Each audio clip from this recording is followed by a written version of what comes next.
We're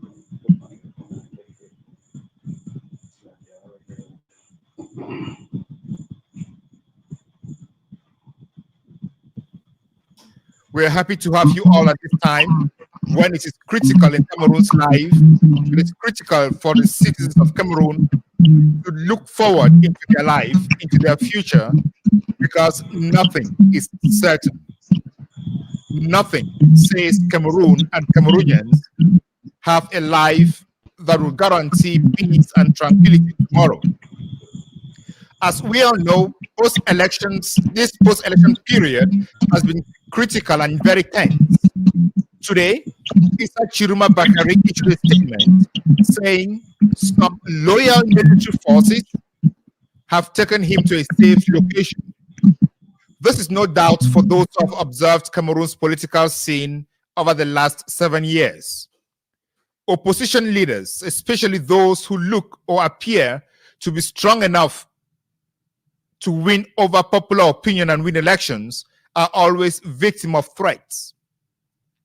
Ngalim Paul has not made any economy of threat towards Issa Tchiroma Bakary. Before the elections, he threatened Issa Tchiroma Bakary, saying plainly and on media that Issa Tchiroma is not living in a bunker and he could be picked up at any time. Last week, he organized a press conference in which he promised that Issa Tchiroma Bakary would be arrested and would face the law for incitement to rebellion, insurrection, and terrorism. Needless to say, there is no evidence to support these accusations. However, Tchiroma's presence in a safe location, as he said today, is important for Cameroonians to understand the stakes at which they are. It is no longer funny. Transitions in democracies are easy, but when they become difficult, security measures need to be taken. Also, Issa Tchiroma Bakary has called for more ghost towns beginning on the 3rd to the 5th of November. How that is ever going to play out, no one knows. Today was a ghost town across Cameroon. We don't know who called for that ghost town, but it was effective. Cities were dead. Douala was closed. Garoua was unlivable. Every place was silent. That is the effect of what we are living today. So today we are going to discuss these issues and other related issues with a panel of guests who understand what has been happening, who understand the history of ghost towns, and who can predict what could be the next steps. If anyone could predict what Issa Tchiroma Bakary could do tomorrow, that person will be here. But unfortunately, we don't have soothsayers who can see into Issa Tchiroma Bakary's plans. But we do know what he has told us. So with me today on the panel, my first guest is Mr. Derek Ndim.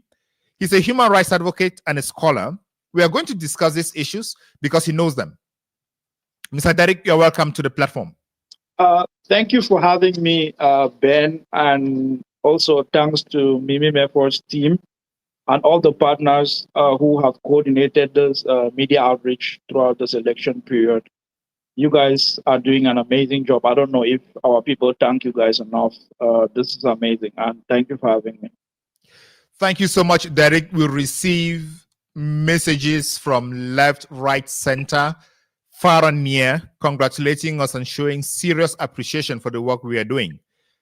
Most Cameroonians understand that it is very difficult for traditional media at home to have such conversations. So they do understand that we are doing that. We are filling that vacuum, and Cameroonians are getting the information that they should get live and when they should actually get it. Just want to give special shout out to Botang, Mr. Martin Tomo. He is a music guy. He looked for my number. I don't know how he got it, but he searched and he got to me to show his gratitude for what we're doing. He doesn't know me. I don't know him, but he only knew me across this platform. And we're also sending our heartfelt gratitude to all those who are watching us, those who stay awake, those who come back to find what we have produced, those who ask us to come. Thank you so much. Those who have subscribed on all our platforms, Mimi Mefo, CNA, Beyond Africa Podcast, thank you so much. Please continue subscribing, share the information, comment, and let us know how we are doing. We really want to continue this journey with you all. We are in the trying moments, and democracy must prevail, isn't it, Derek? Definitely. I think, yeah, one cannot overemphasize the importance of independent media. In real countries around the world, media is a powerful tool in the dynamics of how a state or country is run. But we come from one which the media is either controlled by the state, or you are not allowed to practice, your media or your journalism freely. So that is why I must say, as activists, we must appreciate, independent media, what you guys are doing, taking your time and resources to ensure that you fill in the gap. It's an opportunity for all of us whom, when we were kids, we were promised that we were the future of tomorrow. And we have grown up to realize that those who promised us, they still want to be the future.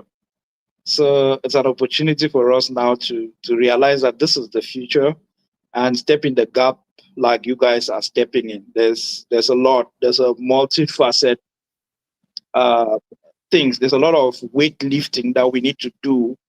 Media, in terms of law, everything around that country. There's only people, independent people like you guys are doing. We need to, step up and step in and do all of these things to kind of like clean the swamp, if I may borrow Donald Trump's words, because that is what it is. The system right there is a swamp, and there is no way for survival of common people if individuals, independent voices don't stand up and do the work. Thank you so much. I won't be reminding anybody of what you have done with independent media, but we are very grateful for all these flowers you are throwing on us, and they encourage us to keep on doing what we are doing. Most Cameroonians think that Issa Tchiroma Bakary won the elections, and he just mentioned what we were told when we were younger about being the leaders of tomorrow. But Issa Tchiroma Bakary himself is not a young man. What do you think motivated Cameroonians to choose Bakary over other younger people? We had Cabrali B, Iyodi, Joshua Osi, Matomba, but Cameroonians went for Issa Bakary. He's not young, he's not a future, but Yeah, in my opinion, the vote for Issa Tchiroma was an anti-Biya vote. It was a protest vote. But when you look at the spectrum of opposition leaders that presented themselves during this election, you would see that Chiruma was the only person who had that energy. Young people now like to say "Ura for Ura, vibe for vibe." Chiruma had that energy. He had that vibe. So I'm not surprised that when people were protesting not to vote for the system, they chose the person with the most energy in the room, whom at this time was Chiruma. but at his age, I think he's 76. How would he have more energy than people of No, you and I, our no, generation? this is optics, right? It's just looking at the 2 weeks of electoral campaign. Who was the candidate with the most energy that demonstrated like he's listening to the people? When he spoke about what he intends to do, it sounded real. It sounded like he was in touch with the suffering and the pain of the masses. And what is going on right now? There was one guy whom Mimi did interview. I don't know how to pronounce his name. I think he's from Canada or so. He's an intellectual, but he's not in touch with the daily realities of what's going on the ground. But Churuma was, when you listen to what I would call his manifesto, the way he spoke to the issues, the economic issues, the bread and butter issues, you know that this is somebody who has got his mind on the right place in terms of what the problems are, how they need to be addressed, and all of that. So I think that's what made voters to ultimately see him as the alternative candidate. Yeah, and I know viewers are eager to hear something more about action, but let's lay the foundation before we get into the action part of it.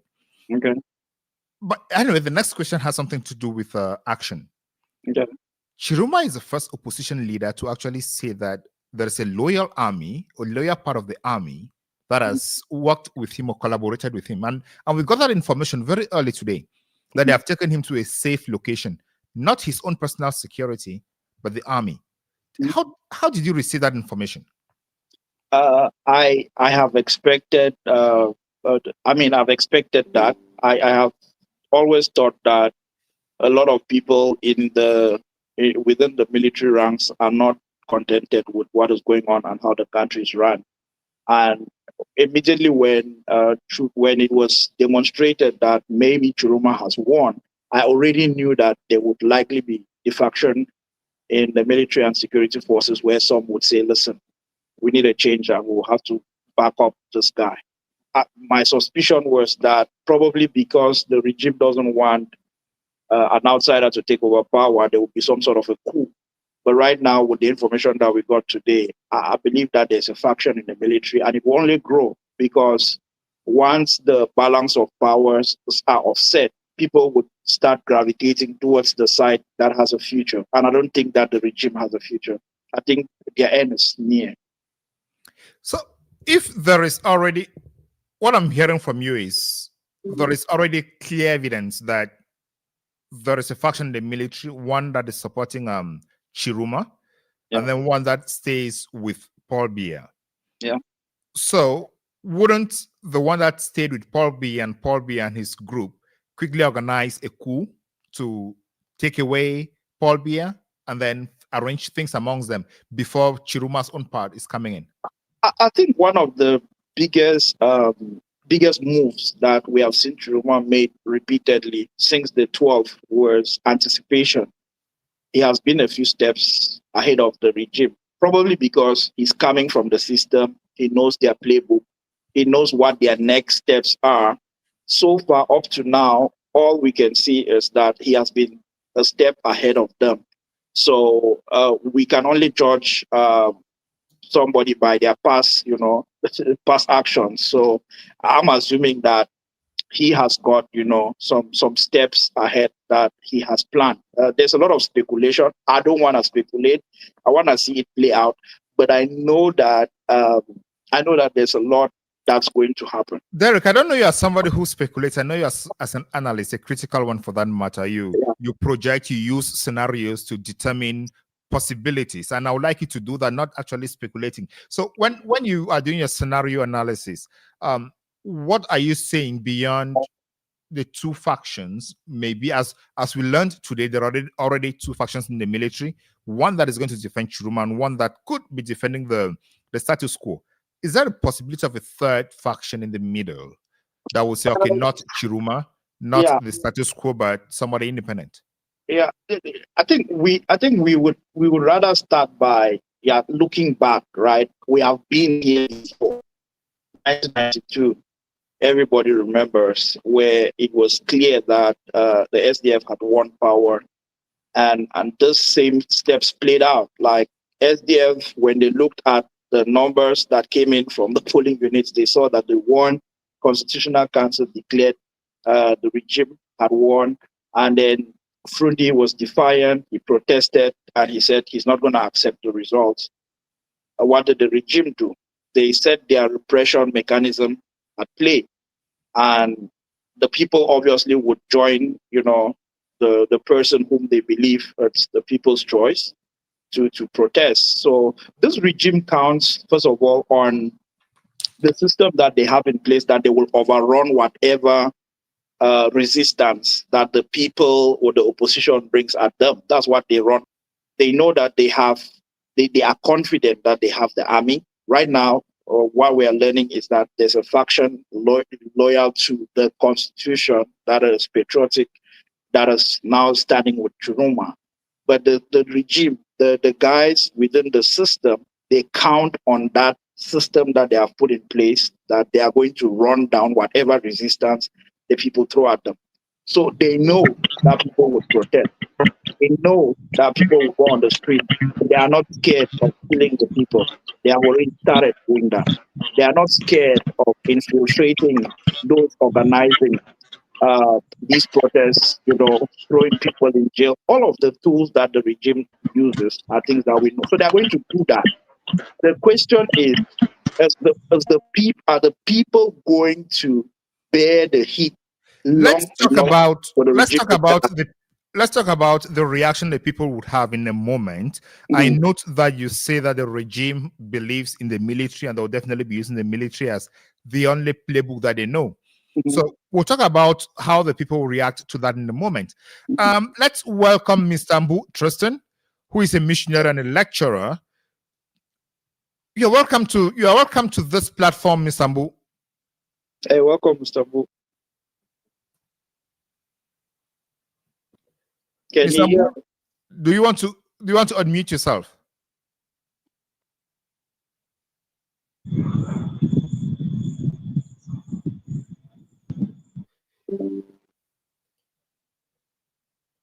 Hello, Mr. Bu. Can you hear us? Yeah, good evening. Hey, good evening, sir. Really bad, and I can barely hear what you're saying. Wow. And I can't use the VPN this night has actually failed. I don't know what's going on. Yeah, the connection with you is terrible. Let's see if you can join us by audio. Okay. Yeah, let's see if you can join us by audio. Technician, please see if Mr. Mbu can join us on audio. But in the meantime, let me come back to Mr. Derek. Everyone knows that the regime relies on military repression. Do you think the military does not have or the regime does not have another playbook? Do they have only one?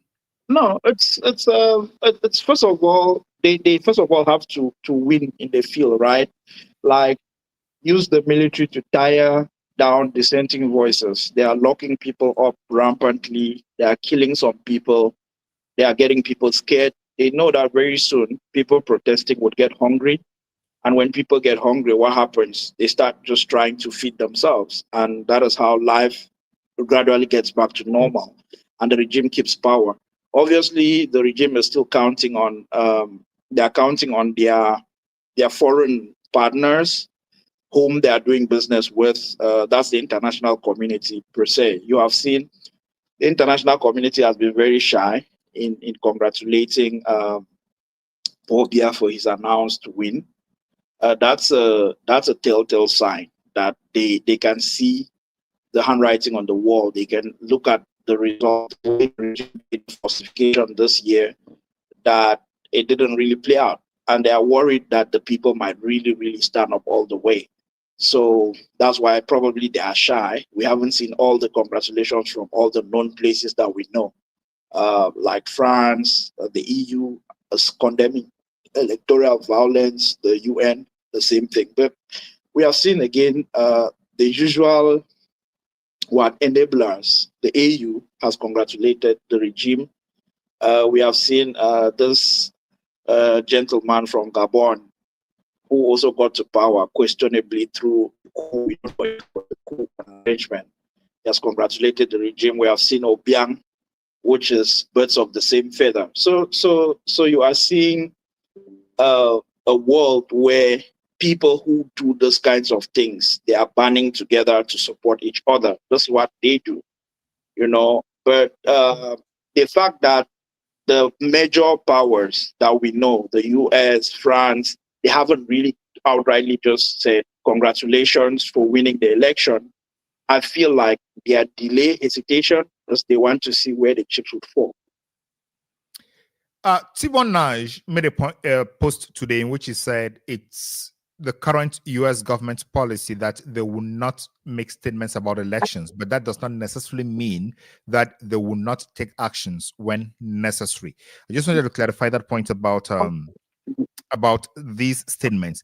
But one thing I wanted us to also note is these letters of congratulations appear to me as if it's an intentional request by the government to get these letters of congratulations from outside as a sign of legitimacy, which smells like it has an order of the 2018 Transparency International guys who were present in Yaoundé, But Transparency International debunked that they didn't send any representatives or any observers to monitor the elections. Do you have that same feeling? And why would the regime be doing that if their source, if their greatest power has always been the military? It is desperation. They are desperate. The regime is desperate. If they are fishing for congratulatory messages, it should not be a surprise to anyone. You can sense that. I mean, after the declaration of the winner, 24 hours, 48 hours, there was probably only one congratulatory message that came from international source, which was that from neighboring. And then it took about like the third day before we start seeing others trickling in. Their international relations, I believe, would be working overtime, trying to convince diplomats and all of that to push them to, just support us, and kind of like the entire regime. It's what is called a fait semblant. They're always putting up a mirage. They're always trying to show that things are okay. They're always trying to show that they've got things under control. So it's not something that's surprising to me personally. That's what they do. Yeah. So now I'm trying to draw some parallels here, because you made a point about the regime having just one element in their playbook, which is military repression. Why would they be hunting and buying or convincing and really fishing for congratulatory messages if the playbook is repression? They understand that legitimacy is important for the regime. When you for every thief, they don't want to be known as a thief. Although they are stealing, they also still want people to recognize them as a normal person who's living. So it's how they play the game. Yes, they are stealing, but that's not what they want to be known for. They want to be seen as a state. That the other day I did an article and I said everybody must call these people a regime, because it's a group of people who are using state resources to protect themselves. It's not a government, because a government, it's an institution or an organization that's using Commonwealth resources to help and protect the people. But these guys have proven over 43 years that they are using all resources on and everything to protect themselves, to keep themselves in power. So they are a regime, they're not a government. Thank you. Let's turn gears now and talk about what is happening in Cameroon today, the ghost towns. Did you have any echoes about ghost towns today from Cameroon? Yes. The images that we've gotten from the ground has shown ghost towns in most parts of the country. Also, they have shown protests. Like I was speaking to somebody from Douala, I think in Bonaberi, around Garuti or so. People came out to protest, and some parts of the country, I think people came out for protests. But Tchiroma, who is the man of the day in the country now, he has called for these ghost towns next week. I'm very certain that they will be effective. Why? Because I think that he has the ears and eyes of the people. And the regime doesn't have that level of influence right now on the people as Tchiroma has demonstrated over the last few days. So Tchiroma called for street protest on Sunday. He called for just one day. If those were effective, why would he shelve the street protest and then jump over to ghost towns? It's still a demonstration of influence. If you can shut down operations in a country by mere words, it shows that the people are listening to you. It shows authority. And that's what ghost towns have been used for. It's just showing those who claim to be the government of the day that they are not the government of the day, that they are not the people that the people have chosen to rule over them. So it's another way of demonstrating authority. He showed one by calling people to come out. They came out despite all the threatening and military presence. They came out. Now he has said they should stay in. If they stay in, he has demonstrated both ways that the people chose me to lead them, and I'm talking to them and they're listening to me. I like this. He said, "Come out." They came out. He says, "Stay in." They stay in. So if the people respect the ghost towns, it means they're looking up to him for leadership, because he said, "Go out." They went out. He said, "Stay in," and they stayed in. So with all this, how would that take him to Ituri? I don't know exactly. I'm not privy to the cards that Tchiroma would play, and honestly, I don't think that we should, like, because of knowing who the regime is, we are not having a legal situation where we can look at the textbook and say legally this should happen, this should happen, this should happen. I think he has his hands close to his chest and is revealing his moves as he goes on. So far, what I've seen is that he is proactive. He is steps ahead of the regime. And I really like that. And I think that the response from the people on the ground, you can see that they are responding to how he is taking those steps and those actions positively. So I like that. But what maybe I want us to fall back to and discuss, Bernard, if you guys permit, it's going to take this conversation and other conversations as the state apparatus, the setup of the country, how it is set up in favor of this regime, of this set of people who are running the system, and against every other person else, me, you, and every other common person. The system is set up against us. That is the fundamental issue that we have in that country, because the state, they have this system that they have set up to protect them as elites. And how they are doing it is even their children and their relatives, they are sending them to a NAM and a MIA to come and take over after them. So we have a country that has been run by less than 1,000 people, probably less than 300 families or so and their relatives. That's what's happening. So we need to put on our activism caps and start thinking of how do we dismantle this system and ensure that we take away this power and the state resources from this group of people, because that's what they're trying to keep it within their circles. And it appears to me that at this point, so much pressure may be on Tchiroma already, and the people are kind of abdicating that role that they could play to assist Tchiroma in setting up the strategy. Is that the impression you have? Is everyone looking up to Tchiroma, or people are contributing on the? Yeah, yes. Tell me. Yes, I think it's lazy, especially for activists, for people who the system have taught enough lessons to become activists like myself, to just sit down and say we are waiting on Tchiroma. The problem is our problem. The state has been looted from all of us, not just from Tchiroma.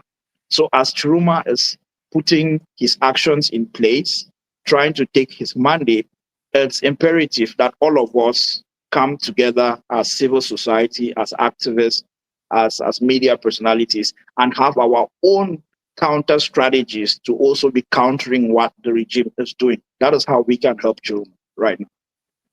So in this movement, or in this approach, how do citizens ensure that their strategies are helpful to Tchiroma and does not directly contradict what Tchiroma is advancing as his own strategies? Yeah, so far I've seen what Michel Doki and team are doing, what the independent initiative, where they were trying to audit electoral results. That is important. I've seen what you guys have done with media over the last couple of weeks, like really highlighting and showcasing what the opposition is doing, what the opposition is trying to sell to the people as an agenda. That's very important. So those are two things that are already happening. Now, post-election, what we saw during the election and what we have seen, what the facts are demonstrating, is that the results that the Constitutional Council proclaimed to be the results of the election doesn't reflect the results that came from the various polling units. I mean, people from Northwest and Southwest, I've heard all sorts of cries and complaints about how disgruntled people are that the regime would, just spit on the face of people from Northwest and Southwest despite the 9 years of crisis, and claim that they have won with such ridiculous numbers from these places. Now, if we just leave it at that, disdain, we hate the fact that they have cheated, they have fabricated those numbers. If we leave it at that, that's not good enough.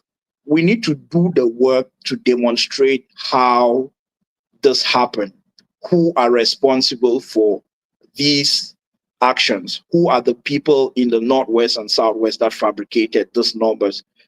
That is, who are the Elecam officials that oversaw elections in places like Batibo, back in my village in Ginicom, that made one of the SDF guys to resign when the results came out. We need to highlight the people who have done this injustice to the people, because it's not. I don't think it's the regime. I don't think it's a Tanganji that went to Ginicom and falsify results. I don't think it's a Tanganji who personally went to Batibo and falsify results, and every other place else. I mean, on the day of election, people from Kome were reporting that Ngalim has been beaten in his constituency of Kome, where he is claiming to be the king and all of that. But when results came out, we are seeing numbers showing that he won. So it's for the people, it's for civil society to come together, legal minds to come together and put together real cases against these people, the people who orchestrated the fraud. If there is PVs from various polling units from a particular area, those PVs should be put together, taken to a law court. Yes, those courts are all courts that are run by the system, but it's for the record. It's not for them to decide. It's just to show them on the record that, listen, in this area, for instance, when we listened to the duo from Newuh, he said 100 people voted. But when we started looking at the results that came in from the Elecam publications, we saw that in Newuh, about 5,000 people or so voted for the CPDM. Those are things that we should checkmate legally. People from those communities, of course, the initiative should be led by lawyers, by legal minds and activists and organizations like the independent organization that Michelle Doki is leading. They should, go and challenge this independent results in the independent locations and have it on record that this is wrong. This is not what happened in Bali. This is not what happened in Batibo. This is not what happened in Newuh. This is not what happened in once you've challenged that, or you have lodged at least a formal case against those things, because electoral malpractice, according to the constitution of the country, is illegal. Once you have launched those things locally, yes, the government is not going to do anything about it, but it gives us the power to take them internationally and start putting the names of those people who are responsible for the miscarriage of justice and the miscarriage of democracy, to start saying, can we get travel bans from those people to not go to countries like the United States, like South Africa, like the UK, like France, like Europe, like the European Union? If we don't do things that would affect the individuals that do those things, that use the systems against the people, next election, next parliamentary election, guess what? They will still do it. So we need to make it very unsavory for them to do it again. Thank you so much, Mr. Derek. Ladies and gentlemen, thank you so much for joining us. Thank you so much for watching us. And we love the comments you are giving us. We love the good comments. We love the appreciations about Derek and his flow. We are seeing some of the other comments that we don't really like. You can criticize any person you want to criticize, but we don't like you insulting people. We don't like you throwing out tribal jabs out there. It's your opinion, but we don't like that on this platform. We are very happy with the conversations you are having. Somebody was asking how to support Tchiroma's plans financially. We're going to have somebody who's going to share with us what he thinks can be done so far. But the person is going to join us very soon.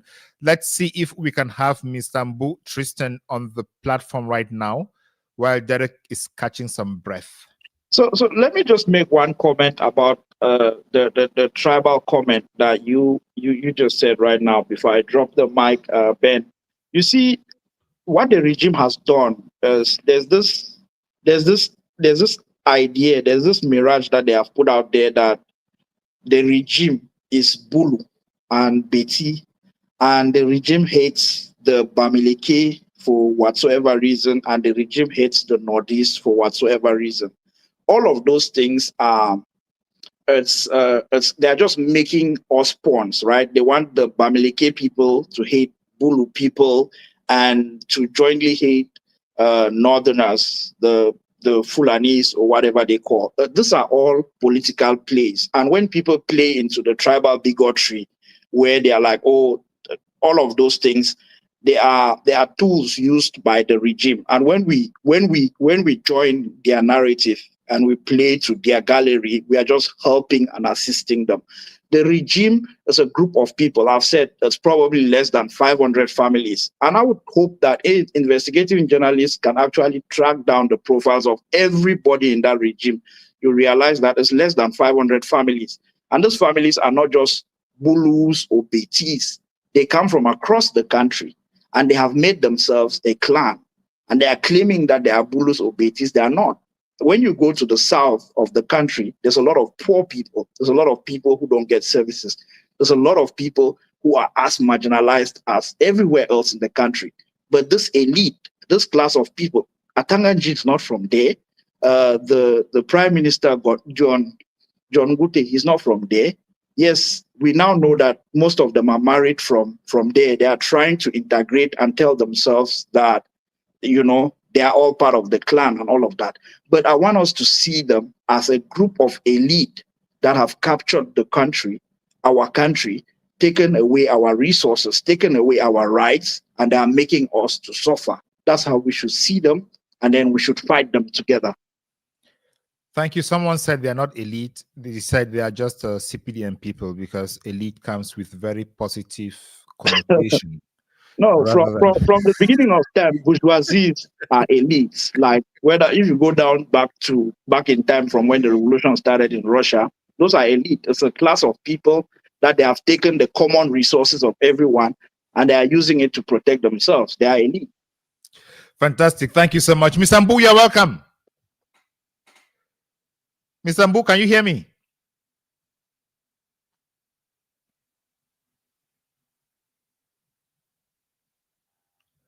Ms. Ambu, can you hear me?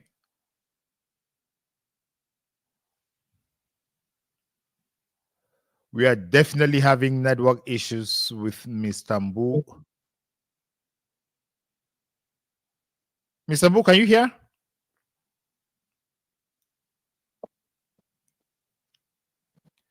All right. While we see what happens with Ms. Ambu's network, Mr. Derek. Yes. Yeah, we are in a situation where ghost towns are being used as a strategy. You said you're not in Chiroma's mind. You don't understand what Chiroma works on. You don't know his strategies. But this is not the first time we're using ghost towns in Cameroon. You already mentioned the 1990s. Then we know what is happening in the northwest and the southwest, the southern Cameroons since 2016. It's been effective where Monday has automatically become a ghost town day. That one is known as indisputable. Do you think it has pushed the government as far as recognizing that the people sitting down or sitting back at home on Mondays is an act of civil expression? And if this post-electoral period goes into that mode, the whole nation would therefore be saying that government, we don't recognize you, we recognize Issa Tchiroma Bakary? Yes, ghost towns and any other form of civil disobedience, whether it's street protests against the governments and all of that, they are effective non-violent tools of fighting against systems and regimes like the one in Cameroon. They are very effective methods, but like I said initially, there need to be other things that are being done. The work that you guys are doing in media. And I just mentioned a while ago that we need investigative journalists amongst us to actually come up, profile the entire regime, the entire system. Who are give me a moment. Let's see if Ms. Ambu is on. Oh, Ms. okay. Ambu? All right, go ahead. Can you hear us? No way. No way. We can't hear you. Looks like you can hear us, but we cannot hear you. Maybe you should try audio. Maybe. Let a technician try to see if Mr. Mbu can come on audio. Yeah, Mr. Mbu, try coming on without your camera. Maybe your network would support just audio. Let the technician also try like putting off his camera. Then is he from back home? Probably Yeah, he's in an area where network is being rationed. That's what the regime has been doing the last few days in some places. Yeah. All right. Derek, let's talk ghost towns. I know I interrupted you as you were talking about ghost towns and talking about the other alternatives that could push citizens. Do you have any experiences from around the world that you want to share with viewers on how different governments were compelled to listen to the people using different strategies? Like in Burkina Faso, there was massive uprising, peaceful, no guns. In other systems, there have been guns. In other systems, there's been coup d'etat. Can you just walk us through a few examples that you know?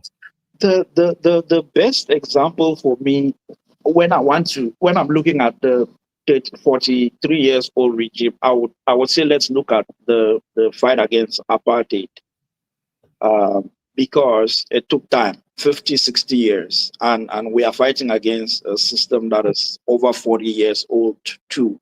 So if you look at how the ANC, the South African Communist Party, and all the other organizations fought against the ANC, there was a plethora of non-violence methods that were being used. Although people see mostly the armed uprising, the armed faction of the ANC that started really fighting back the military, there was a lot of non-violence approach to fighting the system, the apartheid system that was deployed.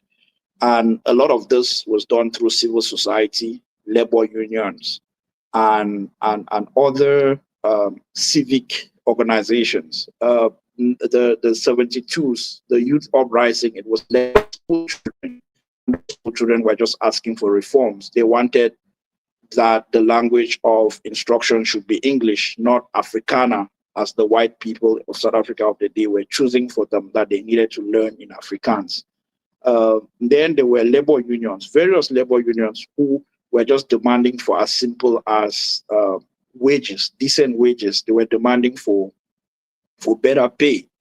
We have all these civil society, all these organizations back home who are struggling. Like teachers are underpaid, lawyers are being disrespected. I don't still think in English courts right now they are practicing the common law. They are still pushing the civil law, but lawyers have kind of backed down. That's a front right there. That's a struggle right there that is never supposed to stop until they push back, until the regime accepts the reality that this is what these people want. They want the common law. Teachers, are they paid properly? Are they paid the same way that teachers are paid around the region and all of that? I don't think so. So teachers have to have their own struggle right there going on. Yes, they need to be organized. They need to be provided with strategy and all of that. But teachers organizing needs to happen. Let's go to the people in the markets. They are being taxed. I don't know how many. Yeah, but David, we understand. We understand all these problems. Yeah. How did they get to push out the apartheid government without keeping away the violent side of it? How did they get to that? It was these struggles. It was those independent struggles, and it was mostly found in civil society, labor organizing, that made the apartheid government to fall. It was not the fighting. It was civil society organization. It was how did they do that? For example, we are now in a situation where we understand that this government does not want to go and will not go unless Cameroonians are bent on making the government go. Yes. And Cameroonians want to put themselves together, as we have seen over the last month or so. They are putting themselves together to push the government out. So what are the specific actions that Cameroonians could take to ensure that they survive to do this? Activate struggles in all fronts. I've said that every sector in Cameroon has got issues. This is the time to table those issues. Let the teachers stand up with their issues right now and say, these are the issues that needs to be addressed. The lawyers, the same. No, but all these issues are already known. They are known, but they are not being solved. We are facing an electoral problem now where the Constitutional Council has declared Paul Biya as a winner, but almost everybody knows that that is not the right result. So how do you push that particular problem now? For the election situation, I already mentioned earlier that I think that just saying that the votes from this place are wrong and the votes from that place are wrong are not good enough. We need to take the individuals responsible who have contravened the Electoral Act to court, charge them to court. Who was responsible for changing the numbers, or who was responsible for the votes in Bali, for instance, in Batibu, for instance? Can we take that person to court and say, this is what the people voted, this is what came from the polling unit, and this is what you sent to Elecam? Can we charge that individual to court? Can we do that across the country? That is an action. It's a big action because you'll be holding small fish. The regime cannot protect all of them. Some of them would have to face the law and go to prison, because the electoral code clearly states if you falsify results, if you do anything to the electoral process, that stops from being liable for a 1 year to 5 years imprisonment and a fine and all of that. Can we actually charge those people to court, those individuals to court? Can we know their names? Can we know the person who falsified results in Fundong, in Jiniko? Can we bring out their names and put them to public? Let the pressure go to the people who are responsible for these actions. I don't think Atanganji went and did that. It's people. We know them. They're our neighbors. They're our friends. But do you for once think that if you charge this person to court, Atanganji Paul could just pick his phone and call the judge and say, dismiss that case immediately, or don't even let the evidence come in? Don't let the evidence come in. These are their courts. It doesn't matter. You are doing that to put it on record so that we can now put a list of all the people who are anti-democracy and go to the State Department in the US and say, these are the people who falsify election results in Cameroon and should be banned from traveling to the United States. Do the same in the UK. One thing that these people, this elite like, is because they have all this money, they love traveling, they love going for holidays, they love buying properties abroad. Can we limit that for them? Can we constitute action enough that we would make it possible for those people not to be able to travel to all the destinations that they love traveling to? That's an action. But for us to carry out that action, we need to do the local action first. Charge the local people to court. Let them confess and say, no, it wasn't me. It was the divisional delegate. Let us go to the divisional delegate, you know. All right. Thank you so much, Derek. Let us bring Mr. Ben Modo, who's in the background. Ben, it's a long time I have been trying to get you, but you've been so busy and so unavailable. Yeah, I mean, it's not been easy. Good to be here. You've been going to places no one goes to. Have you been to the sacred forest all this while? I've been somewhere. It's best if I don't say where, because I plan to go back shortly. All right. Cameroonians really, or viewers really don't want to know where you went to, but they just want to know the news you're bringing. Well, should Cameroonians trust that Issa Tchiroma Bakary is going to be in Etude anytime soon? Yeah, I think so. I think the new president understands the situation. I believe that he has a plan. He has a game plan. I may be on its right when it comes to that plan, because he recently announced stage 3. Well, I trust him, though I'm thinking that, knowing the people I know on the other side, we may just have to go directly to step 5. And then that's what we are preparing for at this time. So we trust the president. We trust President Tchiroma. We believe that he's a skilled politician. He's a great leader, and that he has a plan. We understand the plan, and he's very clear when it comes to that plan. And we trust that he will do well. However, like I said, we are waiting for him on step 5. That's where we're going to be waiting for him.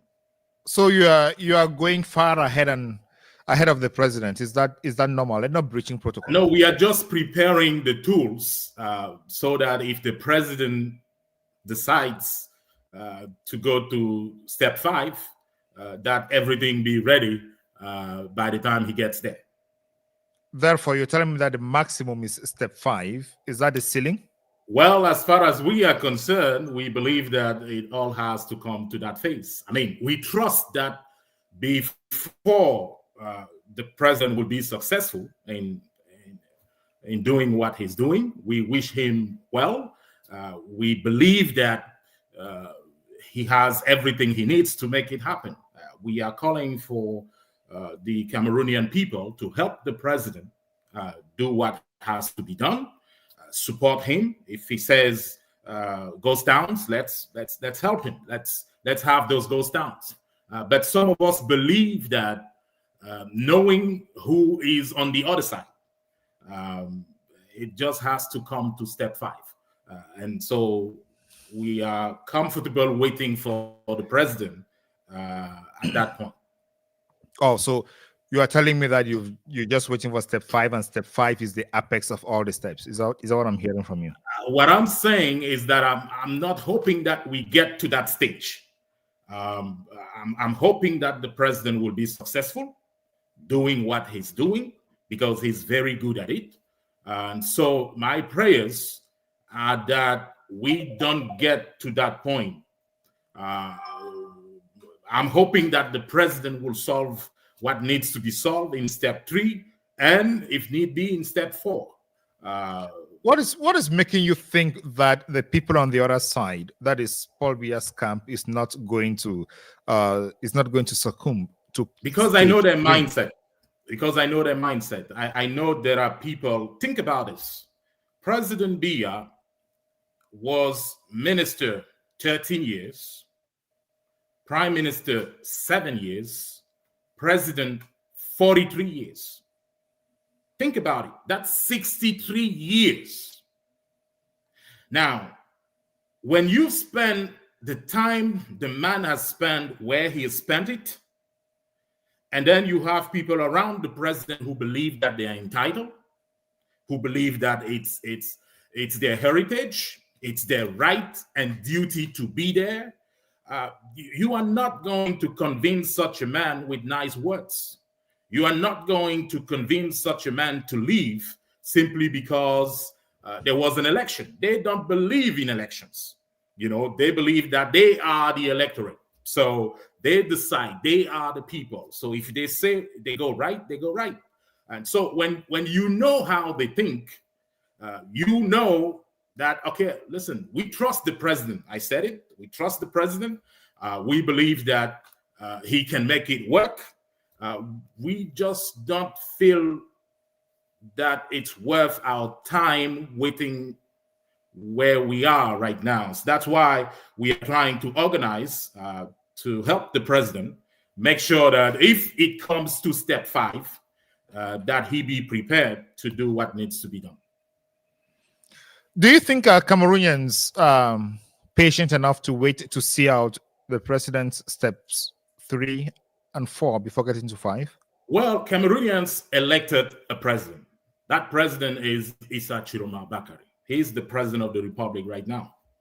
And so his country is occupied by people who are basically stealing from the people, stealing from the country.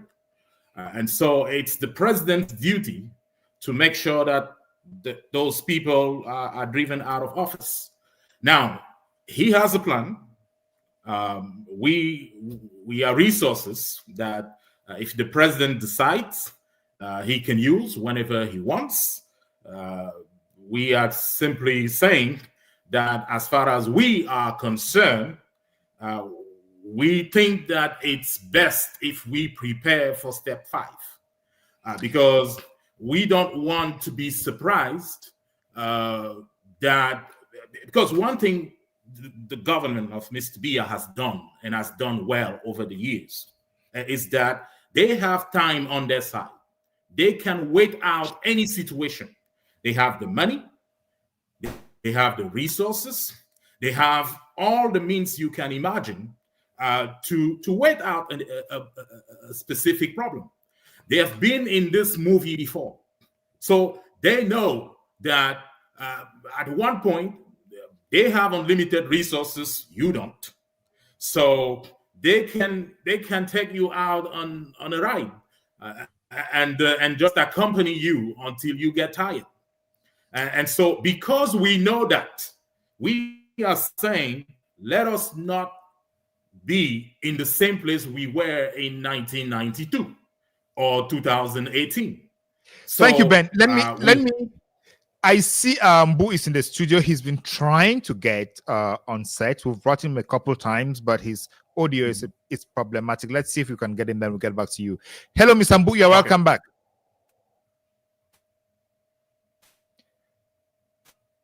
Can you unmute yourself? You're unmuted, but I cannot hear you.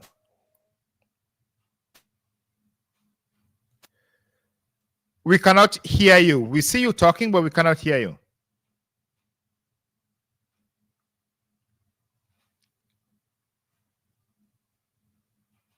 No way. We see your mouth moving, but we cannot hear you. Yeah. Stuff. So sorry. So sorry we cannot hear you. But let me I don't know. I think the technicians are trying all their best to get you in. But let me come to Ben. Ben, we are in a situation where the president said today that he was saved by some members of the military. Mm-hmm. How confident are you that those who saved him are actually not part of the military that is loyal to Paul Biya? How do you see our loyalty in this case to determine that the loyalty really is to Tchiroma? Well, I'm not in a place where I do not have the tools to qualify or judge their motives, and so I've not been previewed to that specific point. And so I simply trust the president that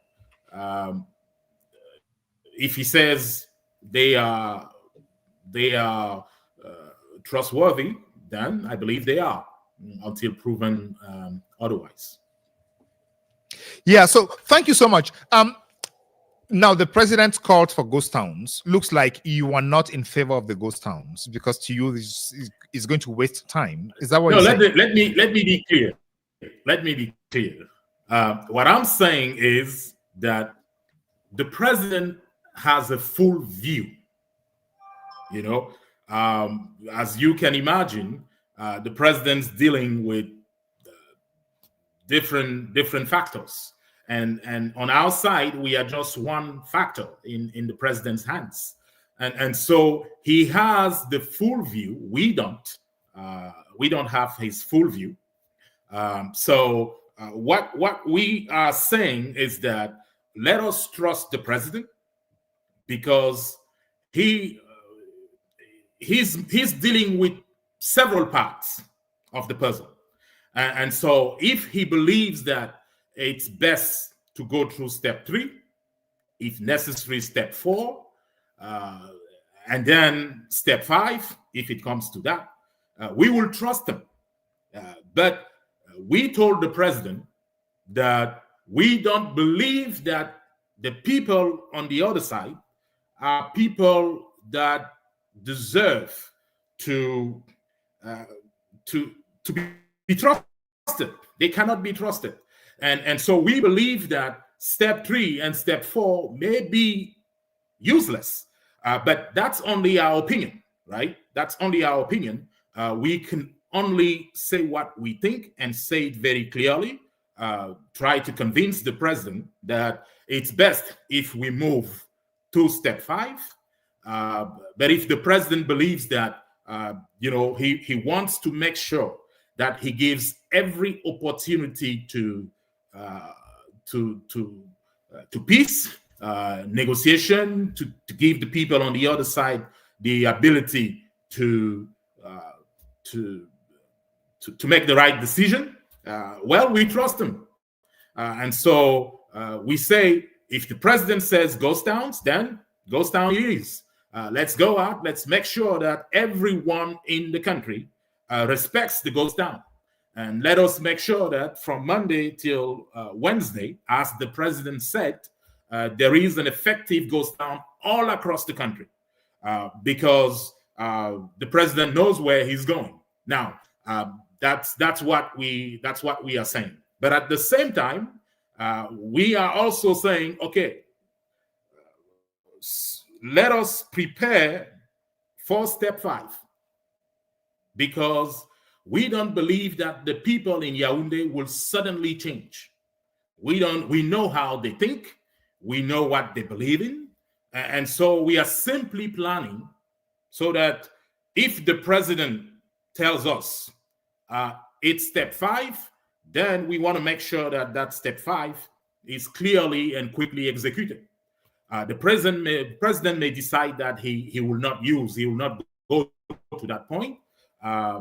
That's why he's the president, and so we will sit on the sideline. But as far as we are concerned, let's prepare step 5, and that's where we are.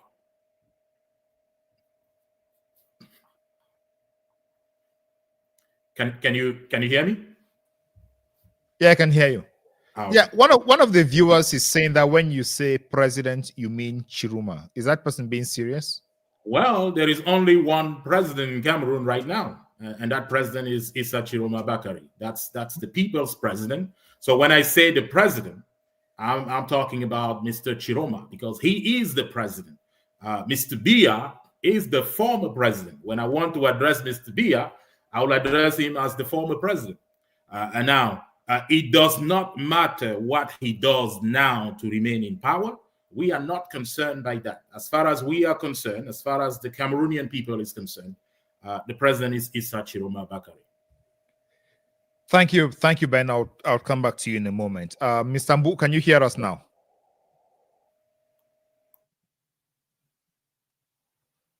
All of us see that you are talking, but we don't hear you, Mr. Mbu.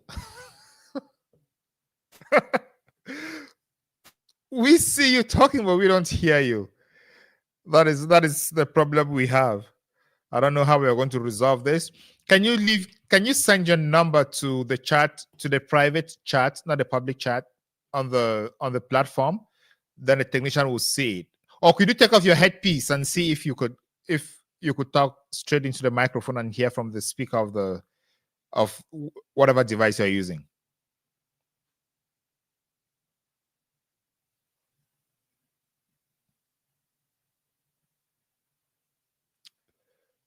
Unmute yourself.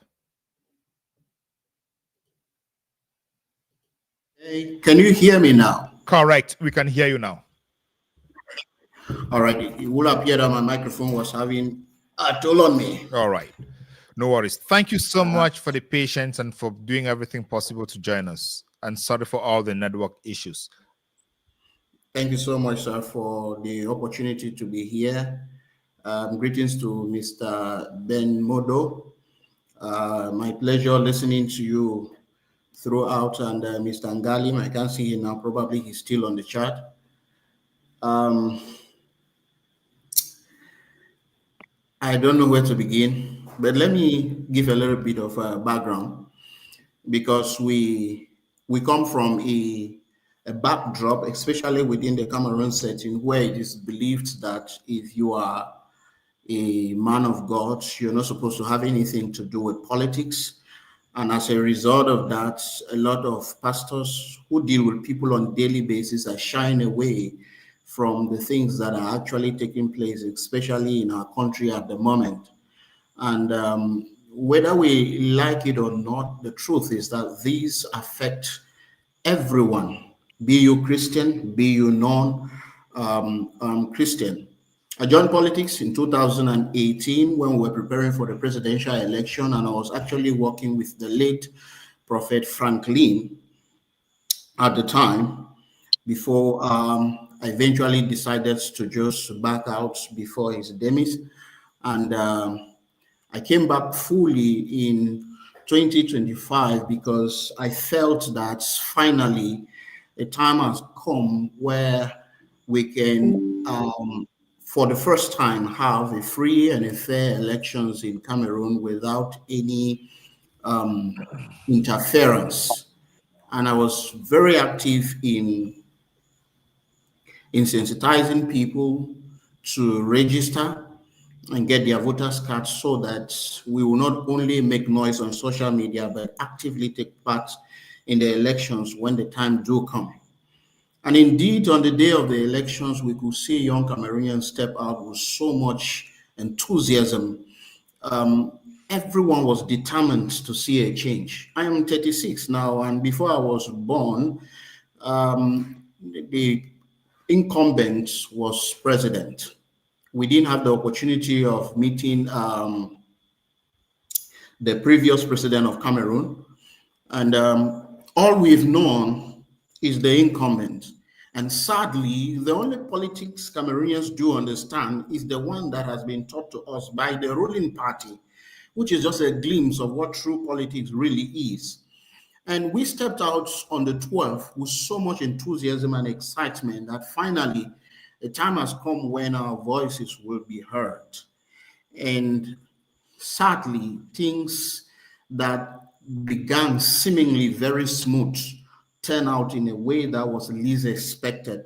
To be very honest, when the noise was going on, especially a few days before the proclamation of the winner of the presidential election, I was still very hopeful that because of the things that were already happening, the Constitutional Council was going to do for once justice to our votes. We voted here where I am. I would not like to disclose my location for security reasons. We voted and we stayed at the site to make sure that our votes were counted. In fact, I was actually one of those who signed the PVs in my polling units, and I participated in counting and making sure that everything was done transparently. And with that transparency, we had hopes that at the end of the day, whatever happened at the various polling units was going to be reflected at the end as the results will be given. When we started seeing results coming from the Northwest and the Southwest, and those of us who took part in voting in these areas, we know what happened. We know the turnout. We know that there are many people who did not vote, even though they had their voter's card. I remember going to where I registered to get my voter's card, and I saw a pile of voter's cards. And I came and I was wondering with a neighbor, what is going to happen to the people this way if they do not rush? And that was about 3 days to the election day, if they do not rush to go pick up their voter's card. And the few who did expressed themselves. But sadly, like Mr. I think it was Mr. Yu said, the fraud we saw in this election did not take place in Yaoundé at the central government. It took place in those areas where a lot of people were afraid to go. I come from a community and I was constantly making calls on the day of the elections. And to be honest with you, the only people who stepped out in my own community, the only people who stepped out were the mayor, his deputy, the Joe, and military personnel, and then a few electoral officials, with only 3 SDF representatives. And if you put the number together, they were not up to 20. But sadly, the results that came out from our polling, from those polling units, stated that the CBDM or the incumbent candidate had 1,600 votes. As to how those votes came about, no one knows. And as we speak now, people's hearts are bleeding because they know the truth. They know what transpired, but the figures are not a reflection of the desires of the people. I've asked, and I'll continually ask, what was the essence of these elections if they were not going to allow the results at the polls to speak for themselves? They spent about 44 billion on these elections. At least things were better. Comparatively, things were better before the elections compared to how they are now. And we are, I don't know how to put it, our hearts are heavy because honestly, thank you, our Mr. hopes were dashed and we do not know the way forward now. As it stands at the moment, we know that Tchiroma wants to reclaim what he called his victory. The question now is, the plans he has with those of us on ground, how do they agree? So, Mr. Mbu, just give me Yes, just give me 1 second. He called for public demonstrations on Sunday.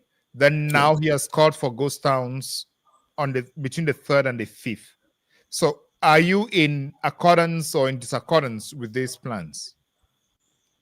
Well, this first thing is that calling for a peaceful protest is one thing, and for a peaceful protest to actually take place is completely another. At first, the protests were peaceful. We do not know where these other groups of people came from that hijacked the protest and turned it violent. And at the end of the day, sadly, people lost their lives. And now calling for another aspect of civil disobedience, which is the ghost towns. I think Tchiroma was among those who castigated and criticized the use of ghost towns when the Anglophone crisis started. And if he has resolved into calling for ghost town, it actually means that even in the midst of their criticism, they knew that the ghost towns was hurting the government. And I guess that is why he has called for it. The truth is, we know that just as people respected the protest, people are obviously going to respect the ghost towns. But the question is, how long are these people willing to keep following these orders?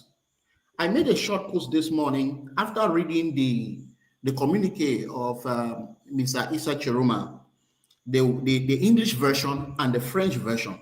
When you look at the comments under the French version and the comments under the English version, you will know that these are two different breeds of people. Why those on the French version are already complaining, they're already tired.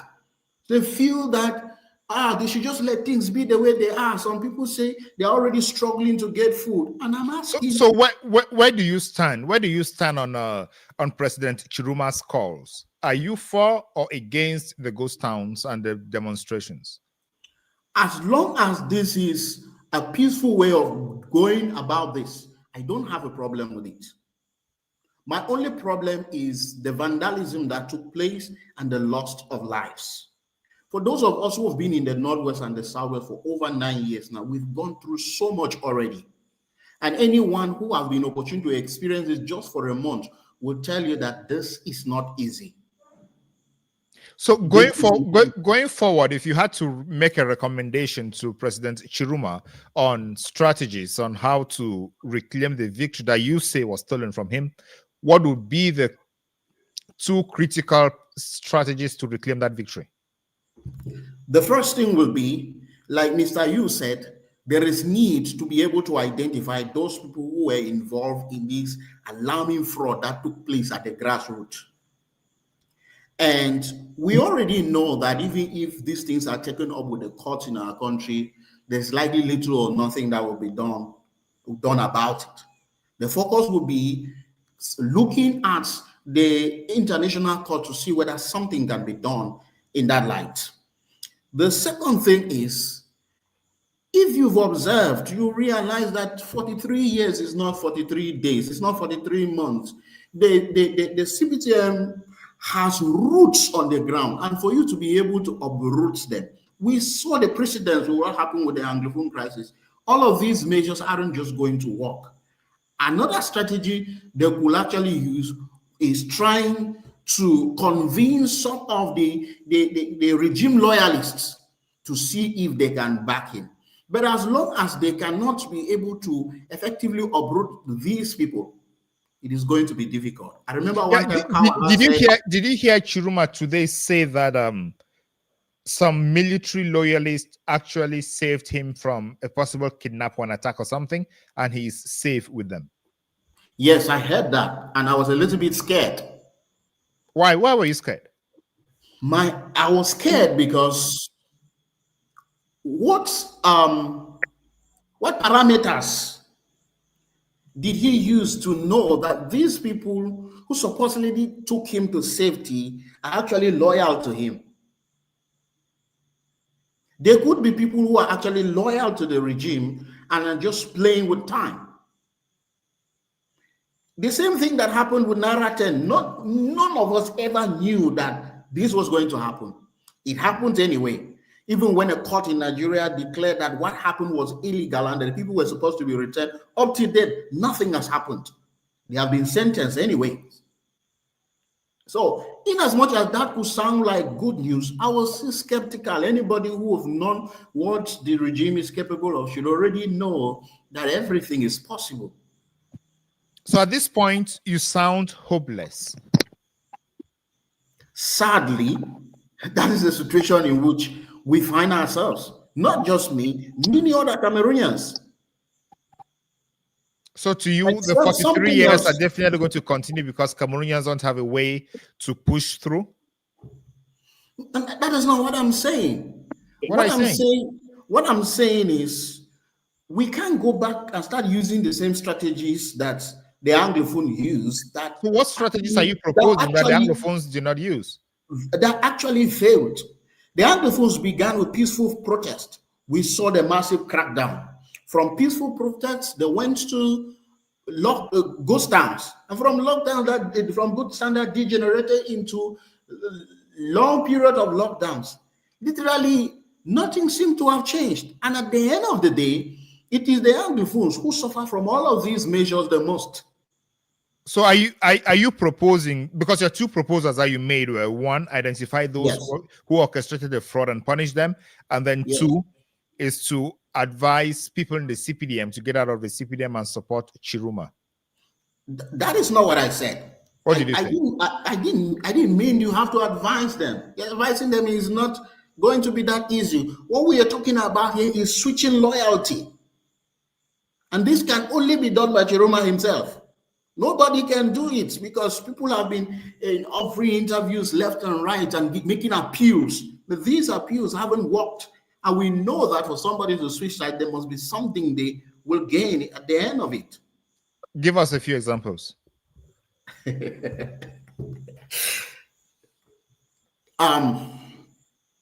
We heard from Jean Afrique, I don't know how true that is, that the incumbent proposed the position of a prime minister to Issa, who turned it down. Why don't you use the same cards on the same people? Because obviously, if the regime truly proposed the position of a prime minister to Issa, it means that our own Dr. John Gute was going to be laid off. And that was a man who actively campaigned for the incumbent. Or probably sent to another position, and whatever position he was going to be sent to, obviously was going to be very insignificant as compared to the position in which he finds himself. Which therefore means that while Issa seemed to have lobby groups, I don't know whether to really call them lobby groups, I think it is time for him to reach out to the same people who were with him in the government. He knows them better than everyone else. Make proposals to them as well. Thank you so much, Mr. Mbu. I think I finally got your points. Ben Modo, you hear here that the point is encouraging those who are within the system to switch loyalty. Is that something that could fall within plan during the phase 4 or phase 5 of the plan? I don't believe it's something that's going to work. There is, if you don't know the mindset, have you ever dealt with someone who feels entitled to something? It's just think about it. Think you are talking to Prince Williams in England, and then you are trying to negotiate with Prince Williams, trying to convince him that he should leave his position to you. You understand? You understand the problem here? Is that he knows it's a birthright. Why should he talk to you? Who are you? That's exactly the mindset you have in Yaoundé. It's that you have a group of people who believe they are the chosen ones. It was given to them by God himself. And you are coming to tell them, hey, you have to leave. What do you think? And they have all the money. They have all the people they need. They have all the resources they need. What means are you going to use to convince them to leave? But Ben, we have seen situations where incumbent people leave. Emerson, the president of Zimbabwe, he turned against Mugabe. But Bernard, those are reasonable people. Now, let's think together. Someone who's been minister for 13 years, and immediately after that, prime minister for 7 years, that's 20 years already. And immediately after that, president of a republic for 43 years. And after 63 years, the person is running for another term, 93 years old. Does that sound reasonable to you? So is a problem here, Paul Biya? Is the problem here the Paul Biya man, or is the problem here the men who are around him, like Ngongo, who want to continue benefiting? Well, they are all together. They are all together. If you had anyone reasonable around the president, that person would have already convinced the president to leave. Take Mr. Biya's son. He's 55 years old. Now, if you are 55 years old and your father is 93 years old and there is a problem, won't you talk to your father? I mean, in a normal world, wouldn't you be you would be doing everything in your power to talk sense into your father's mind. Ben, are you saying that Brenda? Are you saying that when Brenda told us you don't have? I'm sorry. Go ahead. Yeah, are you saying that when Brenda told us not to vote for Paul Biya, she was not giving this same message in house? I mean, Brenda's case is a case study. I don't want to talk about her because she's not right in her mind right now. So I would not be expanding on that because there is a lot going on. At this time she's. I mean, I don't want to talk about her condition. I prefer to stay there. What I'm saying is, we have at least one person, the former president's son, who is 55 years old. So he's old enough to have his own family. He's old enough to have kids in the 30s, right? So when you face a problem like that, your dad has been in government for 63 years, the last 43 years as president, the 7 years before that as prime minister, the 13 years before that as minister. Wouldn't it make sense to sit your father down and tell him, okay, Dad, I think we've had enough. That's what I believe. That's what a normal family would do. That's what a normal family that is reasonable would do. If you think about a normal family, I mean, there are things that I used to be married before, right?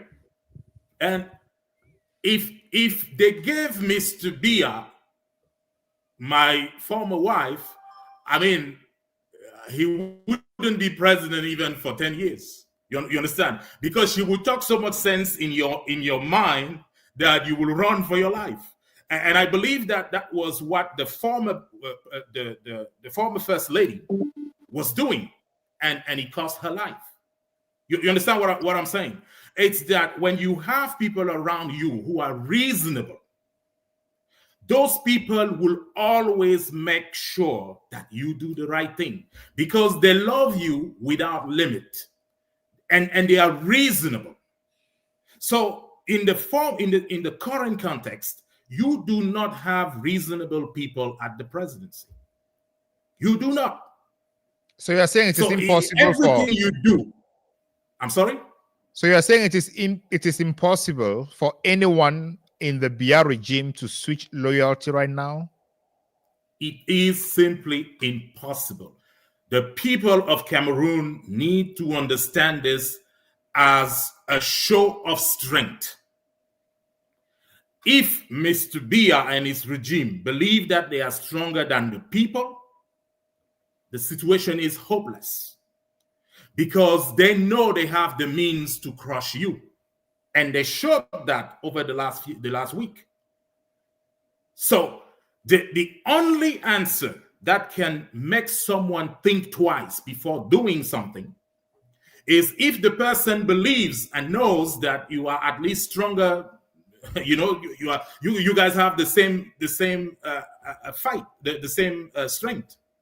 If they continue to think that you are weak, you represent nothing in that negotiation.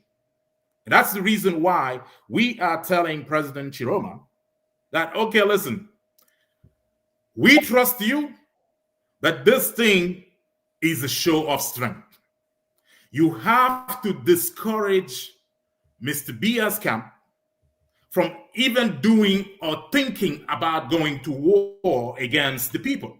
How do you do that? Number one, you recruit 400,000 people, young people. You equip, you form a parallel army. And the people are willing to do that. It's a military service. If they know, if the people in Yaoundé know, the whole army of Cameroon is about 100,000 people.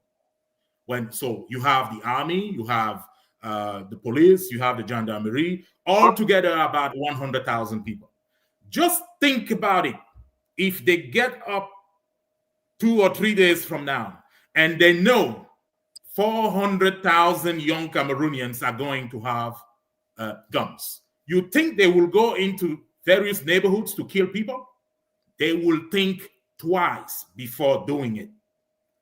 They will be sent and they will start refusing orders, taking orders from their leaders. Why? Because they know they are no more safe. You think if Mr. Tchiroma orders a military service of 400,000, that's four times the current army. Ben, you understand? You understand the strategy here? I understand the strategy, but Ben, is that not a little bit an illusion? Because where would Tchiroma why is it an illusion? Yeah, where would Tchiroma take the space to train 400,000 soldiers within the territory of Cameroon? Does he need a space to do that? Do you train in the air? guns that are available are automatic guns. They are used like they are so intuitive that they could be. It's just like a computer. You take a computer, you give to someone, right?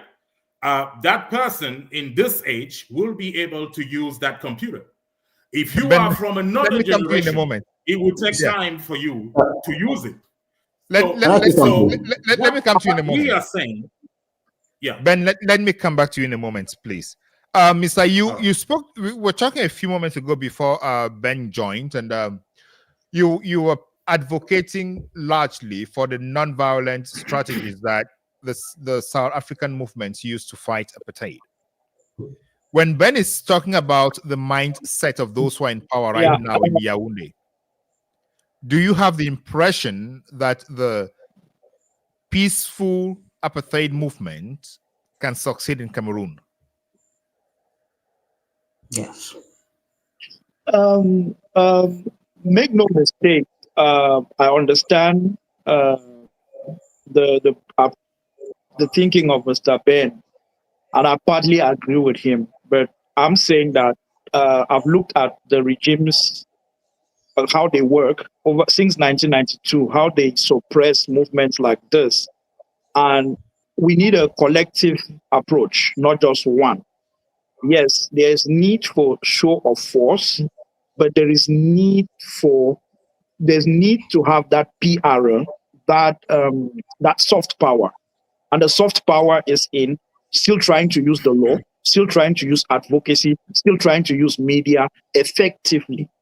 Now, you're going up against a regime that has all the resources of the country, the commonwealth of the country in their pocket. They have like the checkbook of the country. So they have unlimited resources to do all those things.